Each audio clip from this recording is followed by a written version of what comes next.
Bonjour, aujourd'hui nous allons découvrir un petit extrait du livre Avignon, un palais pour le prince de l'Église.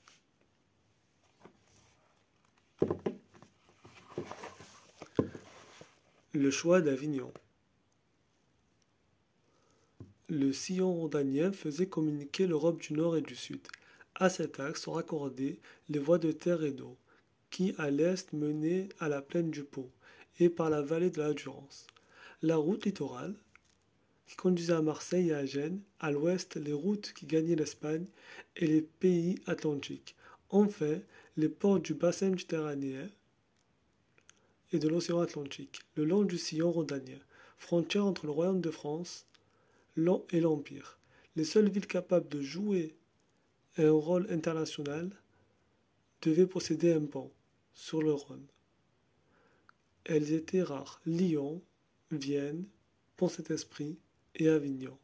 Depuis la destruction du pont romain d'Arles, l'ancienne voie dominicienne franchissait le Rhône sur le pont Saint-Bénézet, le dernier avant l'embouchure du fleuve.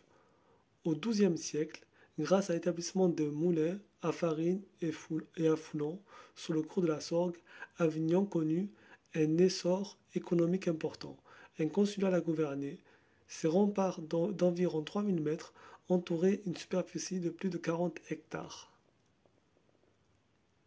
Son développement se ralentit à la suite du siège du roi de France, Louis VIII, en 1226, qui marchait contre les Albigeois. Ses murailles furent abattues. Elles abritaient alors les couvents de 4 ordres mendiants et un couvent de Clarisse. Au début du XIVe siècle, Avignon ne devait pas dépasser 5 à 6 000 habitants, ce qui en faisait une ville moyenne. Elle se trouvait à 5 jours de Paris, 8 jours de Bruges, 10 de Valencia, 12 de Florence et Londres, 13 de Venise, de Rome et même de Naples.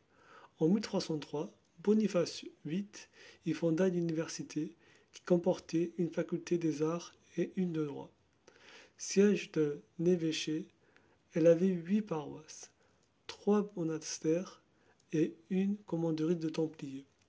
Le comtat vénitien d'Église accueillit ce territoire grâce au traité de Paris, conclu en 1229 entre le roi de France et Raymond VII, comte de Toulouse, mais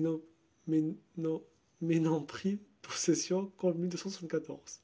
Seule fraction des États de l'Église située au nord des Alpes. Il était constitué de quelques fiefs dont le pape était le suzerain et d'une soixantaine de châteaux et villages, conservés par celui-ci en domaine direct, tous situés entre Aigues et Durance, sur la rive gauche du Rhône. À l'intérieur des terres, le comtat est dans l'ancien royaume d'Arles, en terre d'Empire.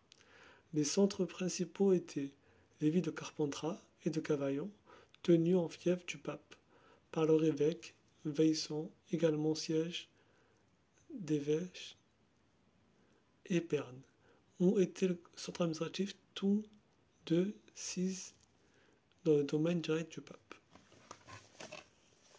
Voilà une petite illustration.